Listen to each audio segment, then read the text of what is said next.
Assalamualaikum warahmatullahi wabarakatuh. Salatu wassalamu alaika ya sayyidi ya Rasulullah, khutbati lati adrikna ya Rasulullah. Kembali lagi bersama kita di channel Pangeran Cahaya. Hadirin yang dimuliakan Allah Subhanahu wa taala, bagaimana sebenarnya hakikat penyerahan diri secara totalitas? Sebelum kita lanjut, sebenarnya di sini apa yang diserahkan? Pada hakikatnya kita Adam, tidak ada. Nah, ini ketika kita berbicara ilmu hakikat. Jadi apanya kita yang mau diserahkan? Ternyata kita ini tidak punya apa-apa. Tubuh, afalnya Allah. Hati, kenyataan asma Allah. Nyawa, kenyataan sifat Allah. Rahasia, kenyataan zat Allah. Itu secara tauhid sebenar-benarnya. Tubuh, hati, nyawa, rahasia itu kenyataan zat sifat asma dan af'al Allah. Nyata kenyataan zat sifat asma af'al Allah ada pada insan. Bukan Allah manifestasi menjelma menjadi manusia. Bukan begitu. Makanya kita katakan, harus pahami kata-kata mazhar. Mazhar kenyataan Allah, bukan Allah. Mazhar kenyataan Allah, bayangan kenyataan Allah. Nah, tuh. Kemudian sebenarnya secara ilmu keilmuan ini, apa yang sebenarnya diserahkan?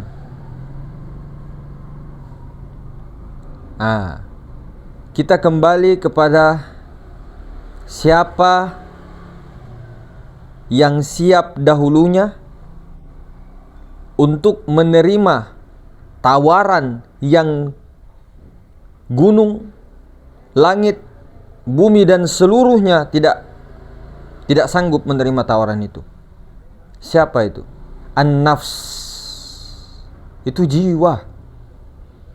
Jiwa itu secara syariatnya itulah diri kita yang diadakan, yang dimaujudkan oleh Allah Subhanahu wa taala untuk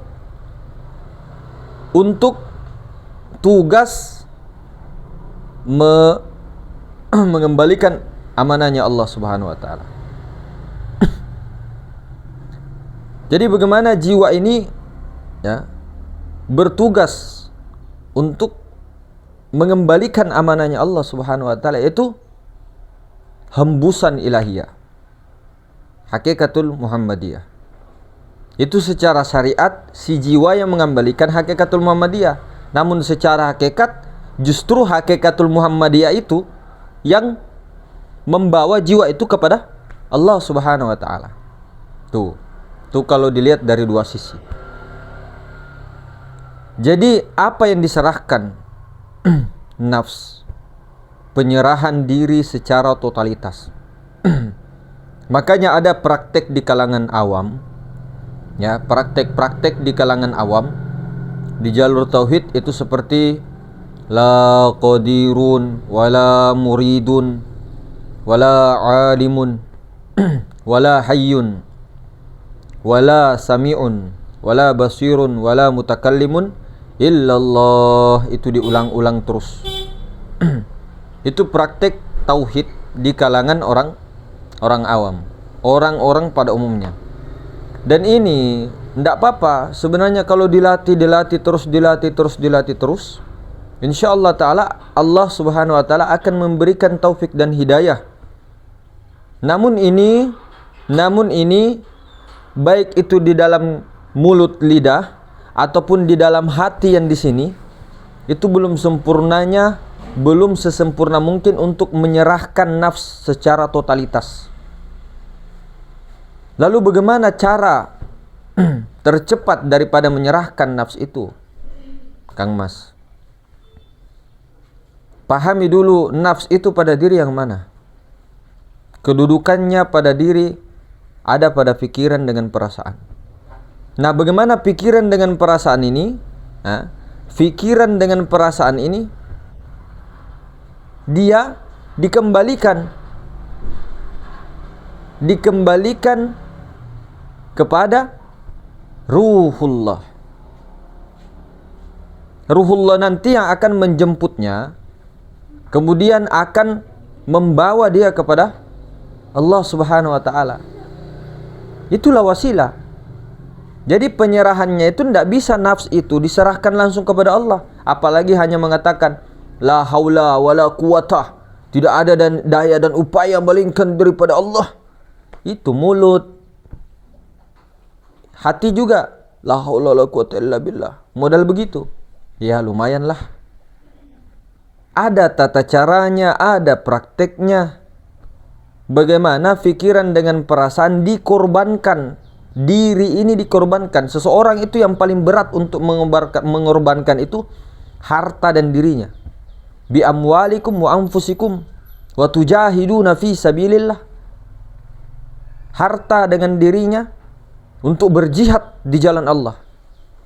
Berjihad di sini secara hakiki melawan diri.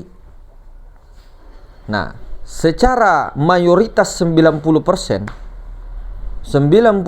umat manusia tidak mau menyerahkan dirinya untuk mati. Apalagi mati itu sudah dibayang-bayangi bahwa itu siksa, bahwa mati itu menyeramkan dan sebagainya. Padahal mati itu adalah nikmatullah. Mati itu adalah kenikmatan yang paling luar biasa. Mati. Bagaimana caranya mati? Korbankan diri untuk dikek sama itu bahasa ya. Kalau saya bilang nanti di YouTube ini kan di-cut nanti. Pelanggaran komunitas apakah namanya. Jadi bagaimana jiwa itu dikorbankan, Pak? Dikorbankan betul-betul diri itu. Anfusikum, nafs dikorbankan kepada Allah Subhanahu wa taala melalui wasilahnya pada diri, yaitu hakikatul Muhammadiyah. Jadi pergilah korbankan harta dan dirimu, jiwamu itu, pikiran dengan perasaanmu itu kepada Ahmad Rasulullah, kepada hakikatul Muhammadiyah. Kamu korbankan kecintaanmu kepada hakikatul Muhammadiyah, kepada Allah dan Rasulnya. Tidak sempurna iman seseorang kalau dia tidak mencintai Allah dan Rasulnya melebihi dari cintanya daripada dirinya sendiri. Bahkan siapapun di muka bumi ini, ketika dia tidak mencintai Allah dan Rasulnya, Allah dan Rasulnya itu zat sifat itu istilah daripada nama Allah, istilah dari nama sifat Allah. Bukan Rasulullah itu sifat Nabi Muhammad, bukan. Rasulullah itu hakikatul Muhammadiyah, secara hakikat itu sifat Allah. Hayat, paham nggak hayat? Hayat, hidup. Bahasa Jawanya urip. Itu bukan Tuhan, tapi tidak lain karena sifatnya. Tapi jangan katakan dia Tuhan. Hayat, urip, hidup itu bukan Tuhan, itu sifatnya. Kita namakan di hakikatul Muhammadiyah jalur Nur Muhammad hakikat Rasulullah. Titik. Titik. Sudah ditunjukkan jalannya oleh Allah Subhanahu wa taala. Tinggal penyerahan bagaimana. Jadi bagaimana korbankan pikiran perasaan itu, lapor, serahkan kepada hakikat Rasulullah. Hakikatul Muhammadiyah, ya Rasulullah aku korbankan diriku. Labbaik ya Rasulullah. Apapun perintahmu itu adalah perintah Allah. Ikuti perintahnya, taati larangan daripada Rasulullah. Tapi bagaimana kita mau tahu? Bagaimana kita mau tahu itu Rasulullah? Sementara kita ini tidak pernah mengenal Rasulullah, apalagi bertemu dengan Rasulullah. Makanya ada percikan daripada ruhun Nabi Muhammad SAW, itulah ruh kudus yang ada pada diri masing-masing. Itulah yang dimaksud hakikat Rasulullah. Bukan sifat Nabi Muhammad ya Allah, sifatnya Allah. Namanya saja hanya karena kebetulan juga ini dinamakan hakikatul Muhammadiyah atau Rasulullah. Dan Nabi kita Muhammad sallallahu alaihi wasallam, beliau itulah yang mempunyai ruh kudus satu-satunya di muka bumi dan terpencar kepada kita semua. Kita ambil percikan-percikannya. Nah, dinamakanlah ruh suci atau hayat itu sebagai Rasulullah. Bukan kita menuhankan Nabi Muhammad, mengatakan sifat Allah tidak ada. Dipahami dulu baik-baik bahasa dan tembus-tembuskanlah itu sir. Kalau memang engkau mengenal sir dan sudah memulangkan kepada sir itu sendiri. Kalau tidak sama sekali berbahaya. Nah, kemudian ketika kita tidak menyerahkan diri kita secara totalitas, hukum hakikinya siapa yang kau katakan? Siapa yang katakan diri kita ini adalah muslim indallah? Secara syariat di KTP dan iya. Oke. Kira-kira menurut Allah iya apa tidak? Jelas-jelas penyerahan diri total, berserah diri. Itu yang dikatakan indallah. Itu yang dikatakan millata Ibrahim Hanifah. Tidak bisa kita itu kalau masih ada kesyirikan di dalam diri kita, mengaku adanya diri saja, itu adalah syirik khofi bil khofi. Syirik khofi, syirik tersembunyi. Meyakini bahwa ada perbuatan selain daripada Allah Ta'ala pada hakikatnya, itu adalah syirik khofi. Syirik khofi. Kalau syariat ya ndak usah bilang lah, semua sudah tahu lah untuk adab. Tapi dalam pandangan rahasia hakikat tauhidul afal tidak boleh.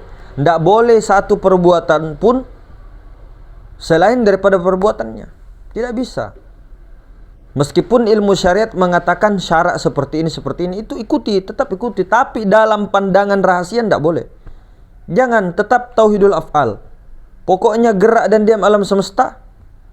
Makanya Nabi SAW pernah berdoa, ya Allah, hindarilah aku daripada kejahatan dan keburukan yang engkau ciptakan. Mana mungkin baginda Nabi SAW berdoa seperti itu? Allah itu tidak mematikan, Mas. Allah itu Maha Pengasih. Tahukah al-mumit? Al-mumit, ya mumitu, ya mumit, ya mumitu, ya mumit. Allah Maha mematikan. Tapi yang mematikan kan manusia, Mas. Iya, itu kan secara syariat manusia. Namun secara mutlaknya itu hakikat mutlak af'al Allah. Cuma jangan pernah menyandarkan di dalam ilmu syara' yang sudah ini bahwa itu semua adalah perbuatan buruk yang dilakukan Allah. Tidak mungkin Allah berbuat buruk, tidak bisa. Mana mungkin Allah berbuat buruk? Allah saja tidak makan, tidak minum, tidak tidur. Kok bisa dikatakan berbuat baik buruk? Yang manakah dinamakan Allah? Ismu zat. Jadi kalau kau mengatakan bahwa Allah itu mencuri, Allah itu merampok, Allah itu begini-begini, naik motor, makan dan sebagainya, kau yang pekok rahmat. Maksudnya saya ini, kau itu orang yang pekok rahmat. Yang mana yang bernama Allah? Ini kalau yang bentuk-bentuk itu semua bukan Allah lah dongo. Itu semua wujud bayangan, wujud majazi. Itu tidak ada pada hakikatnya. Kenapa kau bilang Allah merampok, mencuri? Bodoh ini rahmat ini. Dongo betul orangnya. Jangan sampai kau jadi Jabariyah. Rahmat. Jangan juga jadi Mu'tazilah. Standarlah Asy'ariyah Maturidiyah. Baru agak masuk lagi ke dalam supaya tidak terdinding. Ada perbuatan hamba secara syariat, namun pada hakikatnya ikhtiar itu, perbuatan hamba itu juga dikendalikan oleh Allah. Itulah ahlul kasfi. ikhtiar. Nah, ikhtiar seolah-olah kita. Tapi dalam rahasia, ikhtiar ini juga, gerak diam ini, gerak begini-begini. Ikhtiar ini juga, itu juga kehendaknya. Jadi meskipun ikhtiar secara apa? Secara kencang, secara kuat, secara mujahadah, riyadhah, sungguh-sungguh dan sebagainya. Tapi pandangi bahwa itu juga adalah kudrah iradahnya Allah. Bukan kita yang mengangkat tangan, bukan kita yang berwudu, bukan kita yang sholat. Jangan. Bahaya itu. Sama juga dengan amar ma'ruf nahi mungkar. Mengajak kepada kebaikan, mencegah kemungkaran. Orang ma'rifat, makanya ada kata-kata mantik begini. Orang ma'rifat haram merasa dirinya sholat, haram dia sholat, haram dia berdoa. Bukan berarti dia tidak boleh berdoa, dia tidak sholat. Jangan ada rasa-rasa dirimu, wujudmu yang berdoa, yang sholat. Begitu juga dengan marah. Tidak boleh ketika engkau marah menyalahkan orang. Kalau kamu masih menyalahkan orang kemana-mana, kamu belum wasil ilallah. Maksudnya bagaimana? Berarti saya tidak boleh marah. Secara syariatnya kelihatan marah, bukan kamu yang marah. Paham ini? Bukan kamu, bukan hawa nafsu ananiyah kita ini, bukan nafsu ananiyah kita yang di depan, tapi hakikatnya adalah Rasulullah. Hakikatnya Rasulullah. Hakikat Rasulullah, siapa di balik Rasulullah? Aku, kata Allah. Hakikat mutlaknya Allah. Nah, jadi tidak ada istilah kita itu mengatakan begini, oh kalau begitu semua benar, baru kita tidak menyalahkan yang lain, berarti buat apa dibuat syariat? Bukan begitu. Maksudnya ketika ada sesuatu, ya, sesuatu yang betul-betul misal pembunuhan dan sebagainya, apa dan sebagainya, paham-paham misal tukaran istri dan sebagainya, sebagainya, itu ketika di depan mata kita, pencuri kah, begal kah, atau ada orang tiba-tiba langsung bacok orang, terus kita diam begitu saja? Tidak. Tetap cegah, tapi jangan kamu yang mencegah. Kalaupun engkau melempar, bukan engkau yang melempar wahai Muhammad, tapi Allah yang melempar. Secara hakikatnya bukan engkau yang melempar, tapi siapa yang melempar? Kudrah iradah, berarti sifat Allah. Sifat Allah itu Rasulullah. Nah, jangan kita di situ. Sama dengan marah. Jadi tidak boleh memang marah. Tidak ada istilah apakah saya boleh marah sedikit saja begini. Tidak boleh. Jangan kamu yang marah, jangan kamu yang mencegah perbuatan mungkar, jangan kamu yang menegur. Kalau kamu yang menegur, semua syirik khafi bil khafi. Makanya itulah penyerahan diri total dengan betul-betul prakteknya. Jangan sampai terpandang, bukan hanya diam terus. Ada kemungkaran diam terus. Kita yang diam. Kitanya yang mana? Kita yang mana tadi? An-nafs, jiwa. Pikiran perasaan tuh diam. Kalau pikiran perasaan diam, berarti kita kayak orang gila. Tidak. Pikiran perasaan diam bukan menghayal, bukan kosong, ke sini tidak tahu arah, bukan seperti orang gila begini. Bukan itu yang dimaksud. Pikiran perasaan, ya, pikiran perasaan korbankan masuk kepada Rasulullah. Serahkan dirimu kepada Rasulullah, Rasulullah serahkan kepada Allah. Jadi sehingga tajalli kehendak Allah melalui hakikatul Muhammadiyah, sehingga engkau tuh bukan keakuanmu, bukan kuasamu di situ, bukan ilmumu sudah di situ. Kalau ilmu kita terbatas, kalau tajalli ilmu Allah banyak, pintar, cerdas. Tapi kalau kita goblok, memang bodoh, dongo. Tapi kalau kuasanya Allah, kuasa kita misalnya 1%, kuasa Allah bisa 70%, bahkan bisa 100% kekuatannya. Kehendak kita biasanya salah-salah, tapi kalau kehendak Allah mengatakan kun fayakun, maka jadilah sesuatu itu. Bahkan di luar kebiasaan manusia. Tapi kalau kehendak kita, Mana? Pasti lemah. Pasti lemah. Begitu juga dengan ilmu. Pendengaran kita lemah. Bahkan tidak ada. Tapi ketika tajalli sifat Allah, pendengaran itu, samaannya itu, tajalli, maka semakin kuat pendengarannya. Mata juga begitu, lidah juga seperti itu. Tapi kalau kita di situ masih ada pikiran perasaan kita di situ yang berpikir kemana-mana, apa ini konsepnya ini dan itu masih kita. Tapi ketika yang buat konsep adalah, yang merencanakan konsep adalah yang buat konsep itu sendiri, yang ciptakan konsep itu sendiri adalah, ketika pikiran perasaan lebur, selebur-leburnya kepada Allah Subhanahu wa taala, maka Allah taala tajallikan sifatnya melebihi daripada sifat-sifat yang kita merasai dulu. Kita lah pintar nyusun konsep inilah dan itulah. Jadi kuncinya sebenarnya penyerahan secara total an-nafs diri itu. Supaya ketika diri itu sudah diserahkan kepada hakikat Muhammad, maka hakikat Muhammadiyah itu adalah pulang sendiri sekarang kepada Allah, menyaksikan Allah, menggapai daripada membawa jiwa-jiwa yang tenang itu kepada Allah. Itulah surga dunia. Surga dunia ini adalah surganya orang-orang yang dikehendaki oleh Allah, dia makrifat di dunia. Dan orang-orang yang sudah mendapatkan surga pertama ini, dia tidak menginginkan lagi surga yang kedua, yaitu surga akhirat. Surga yang dijelaskan secara tersurat di dalam Al-Quran dan Al-Hadis, seperti kebun-kebun dan sebagainya. Itu memang ada. Itu namanya surga misal, permisalan, atau surga yang dimaklumi.